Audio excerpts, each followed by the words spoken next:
Alright guys, Dominic here for Kit Guru, and today we are back with another extensive PC performance analysis. This time we are checking out Marvel's Guardians of the Galaxy. Developed by Eidos Montreal, this game uses the Dawn engine, which we previously saw with Deus Ex Mankind Divided, and it is a DX12 only title. With a futuristic art style, ray trace reflections and DLSS, we thought this one was well worth a look. Diving straight into the graphical settings menu then. First of all, there's a few different presets to choose from, including low, medium, high, very high and ultra.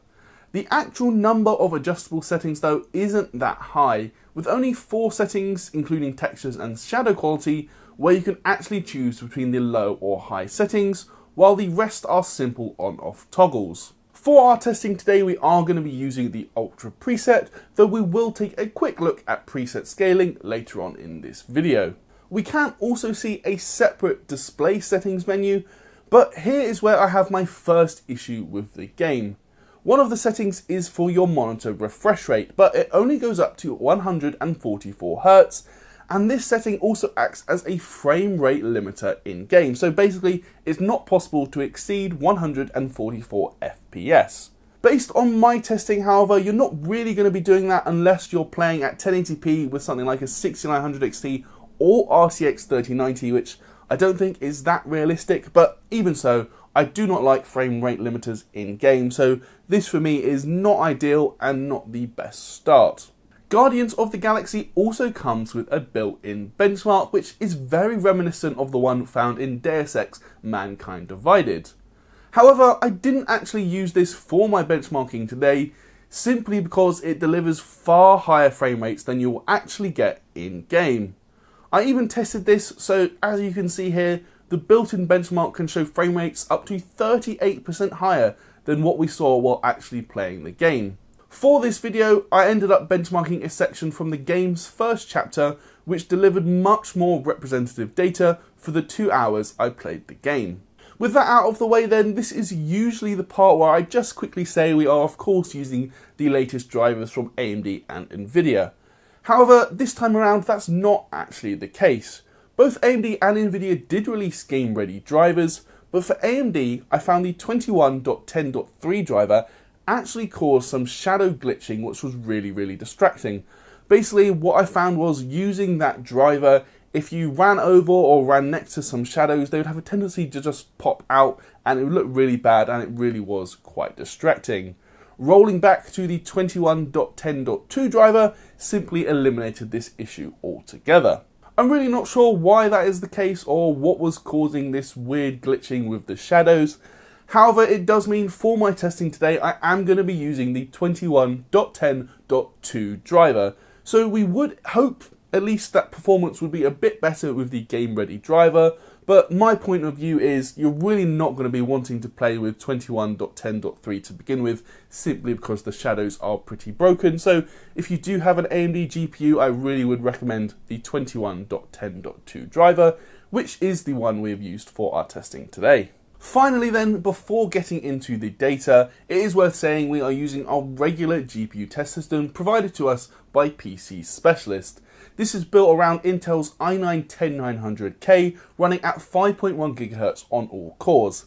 That is paired with the Asus ROG Maximus 12 Hero motherboard, and we have 32 GB of Corsair Vengeance DDR4 memory clocks at 3600 MHz. Getting into the performance data then, as I ended up benchmarking over 25 GPUs, I've actually split the charts in half. So starting at 1080p, here we have the lower performing half of the chart. Straight away, if you're only targeting 30 FPS at Ultra, the RX 580 is the first GPU we tested that was able to do so. The 5500 XT 4GB, RX 570 and GTX 1650 all averaged over 30 FPS, but the 1% lows were dipping below that mark. Incidentally, those three are the only GPUs we tested with 4GB of VRAM, and they all couldn't maintain 30 FPS, but more on that later. We already mentioned the RX 580 then, with the GTX 1060 and 5500 XT 8GB all performing pretty similarly at around 40 FPS on average. Those with GTX 1070s will get a noticeably smoother experience though, with the 1% lows jumping up to 47 FPS, but look at how much faster Vega 56 is here. It's almost 20% ahead of the 1070, even when using the older driver, so that is a definite win for the Vega architecture. The RX 5700 XT though doesn't look so hot, as it's beaten out by even the RTX 2060, which really should not be happening. At the top of the chart then we have the Radeon 7 and RX 6600, both delivering over 80 FPS, with the 1% lows also in excess of 60 for a very smooth experience. Stepping up to the faster half of the chart then, all but 3 of our GPUs here are capable of pushing over 100 FPS, though it is great to see the 2060 Super and 6600 XT are still buttery smooth around the 90 FPS mark. The 6700 XT though isn't looking super competitive against the 3060 Ti, as we'd usually expect the AMD GPU to be a bit faster. The other RDNA 2 GPUs also seem to suffer slightly in terms of the 1% lows. Not terribly, but the 1% lows for Nvidia GPUs are a lot closer to the average frame rates. Moving on though to the very top of the chart, here we can see what appears to be a bottleneck situation, but this is actually a result of the 144 FPS limit. Like I said, it will really only affect those with the highest end GPUs playing at 1080p, so we're not too concerned, but again, it's not ideal.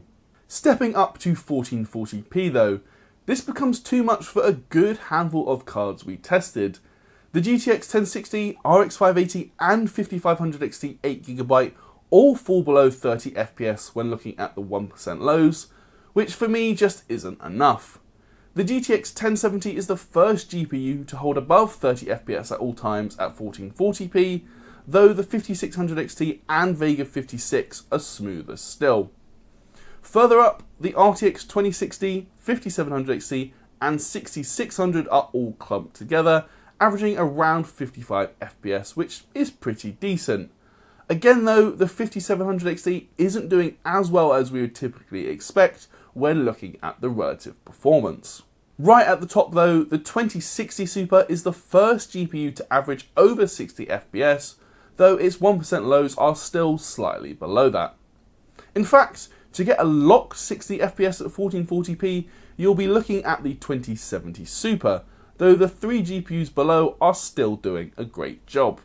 The 6700 XT, 3060 Ti and 2080 Super are in the next rung up, all delivering around 80 FPS on average, while the 3070, 2080 Ti and RX 6800 deliver around 95 to 100 FPS on average. At the very top though, Ampere is the clear winner, with the 3080 on par with the 6900 XT, while the 3090 delivers almost 140 FPS. Just before moving on to the 4K data though, I do want to take a closer look at some of the frame times. We mentioned RDNA 2 isn't doing as well as Ampere in terms of its frame times, and we get a direct comparison between the 3060 Ti and the 6700 XT at 1440p. Both deliver almost exactly the same average frame rate, but the 6700 XT has noticeably worse 1% lows. Looking at the frame time graph here explains why. The 3060 Ti might have slightly higher overall frame times, but they are very, very consistent. The 6700 XT though has spikes pretty much all over the place. Not massive ones to be fair, as I have truncated this graph with a maximum of just 20 milliseconds being shown, but we can see clearly compared to the 3060 Ti, the frame times are noticeably less smooth. Back to the charts though, and now we're up at 4K. As we can see, the lower performing half of the cards we tested basically all fail here. Only the 2060 Super at the very top is able to keep its frame rates above 30 FPS at all times, with all the others dipping below that. None of these are really 4K cards to begin with, but it does just go to show how demanding this resolution really is. As for the faster half of the chart, there's a few cards that can average between 40 and 50 FPS, so it is possible to get by at 4K without the likes of an RTX 3090. It just depends how smooth you want it. For me, the RTX 3070 is what I would want at minimum for 4K gaming, delivering almost 60 FPS on average, but with the 1% lows at 50 FPS. It's not actually until we get to the RTX 3080 that we have a GPU capable of keeping the 1% lows above 60 FPS at all times. The 6800 XT and 6900 XT do come close to that, and they might actually have got there with the Game Ready driver, but we've already explained our reasoning there. Lastly, the big dog, the RTX 3090, is sitting alone at the top of the chart, averaging 85 FPS at 4K.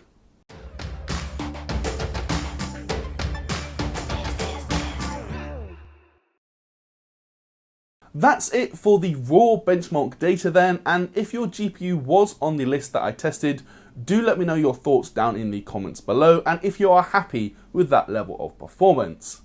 Now though, I just want to quickly touch on VRAM usage, which I measured with an RTX 3090 at both 1080p, 1440p and 4K. Looking first at 1080p then, using the ultra settings we need around 4.5GB of VRAM, and perhaps that does indeed explain why all of our 4GB cards suffered at that resolution.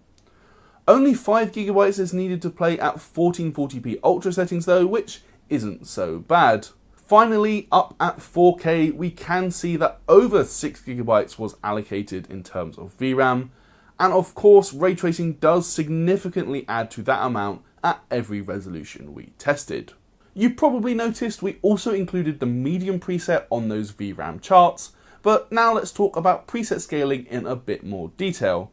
Basically, all of our benchmarks were done using the Ultra preset, but how much more performance can be gained if you are happy to sacrifice a few image quality settings? Unfortunately, the answer is barely anything. Even going from Ultra to low preset was a difference of less than 7 FPS. This really is pretty shocking in my view, and yes, I did try this with various GPUs and the scaling was all the same. I really think this is a consequence of having just a few real settings that can be changed. Comparing the visuals of Ultra versus low doesn't show much difference at all, with just perhaps a slight reduction in texture quality. That does mean those with lower end GPUs may well struggle, even on low settings though, so I really would have liked to see more work done to improve overall scalability. The last area I want to talk about then is going to be ray tracing and DLSS. So the game supports both ray traced reflections and transparent reflections, and honestly these are usually my favourite ray traced effects. There's a lot of metallic and glass surfaces in the game, but I actually found the ray tracing to be a bit hit and miss. In some scenes it can really overhaul the appearance of an area, really making it look fantastic, but in others I was actually struggling to tell the two apart. I think the game's screen space reflections are already doing a pretty dang good job to begin with, so if you don't have a ray tracing GPU, don't worry, but if you do, maybe have a play around and see what you think. For me, it does work really well in some areas, but less well in others, so it is worth trying out. Of course, performance does drop pretty significantly when you do enable ray tracing, with these benchmarks showing ray tracing ultra. Nvidia GPUs typically lost around 45% of their frame rate, while AMD GPUs, in this case for the 6700 XT, lost 53% of its frame rate, so that's over half its FPS gone. It's still playable on most GPUs at 1080p, but as we step up to 1440p and particularly 4K, it does become very punishing. Only the RTX 3080 and 3090 can hold above 30 FPS at 4K with ray tracing ultra. Of course, Nvidia RTX users do get the benefit of DLSS in Guardians of the Galaxy, and I have to say, it does look fantastic in this game. I stuck with DLSS quality mode for the best visuals, and compared to native, it looks absolutely fantastic. There's even a DLSS sharpening slider in the settings which you can tweak if you want to, but even in motion, I really didn't have any issues with DLSS, so it's just pin sharp and sometimes even offered a less aliased image than when playing at native resolution. As for the performance gains when using DLSS, it does vary depending on the resolution, but at 1080p with a 3060 Ti, we saw a 29% boost, although at 1440p this actually increased to a 45% frame rate boost. If you're playing at 4K, it could even be the difference between a playable experience and an unplayable experience at that resolution. So then, that is really it for our look at PC performance in Marvel's Guardians of the Galaxy. In my view, it's a very good looking game and I love the art direction, but it does have its fair share of issues. First of all, there's next to no scalability, which I really do find disappointing, while that seemingly arbitrary 144 FPS frame limit just is annoying. I also noticed a couple of random technical bugs, like the Star-Lord logo you can see here, which was just hanging in mid-air, while AMD's latest game-ready driver for Guardians of the Galaxy actually breaks shadows in the game.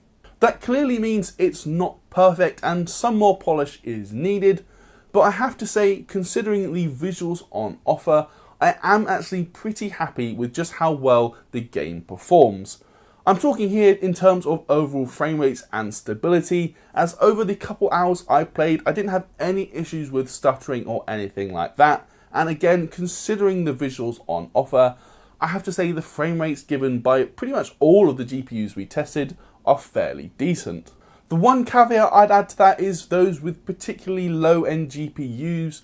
4GB cards like the RX 570 and GTX 1650 really did struggle even at 1080p. The GTX 1060 though is the minimum recommended GPU and that did do okay in our testing, so I would just have a look. If your GPU doesn't meet the minimum spec, I would just advise some caution. On the whole though, I did have a good time playing Marvel's Guardians of the Galaxy.